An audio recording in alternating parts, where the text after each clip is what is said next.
முல்லைத்தீவு துணுக்காய் வலயக்கல்வி திணைக்களம் இன்று முற்பகல் திறந்து வைக்கப்பட்டது. இந்த நிகழ்வு வடமாகாண சுகாதார அமைச்சர் தம்பிராசா குருகுலராஜா தலைமையில் இடம்பெற்றது. இந்த நிகழ்வில் வடமாகாண சபை உறுப்பினர்களான தூர் அவிகரன், சிவமோகன் மற்றும் மேரிகலா குணசீலன் ஆகியோர் கலந்து கொண்டனர்.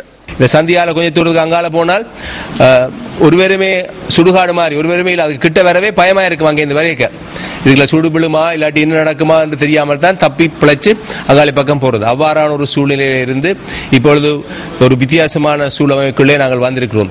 அதற்கு என்ன காரணமாக இருக்கும் என்பதை நீங்கள் சிந்தித்து பார்க்க வேண்டும்.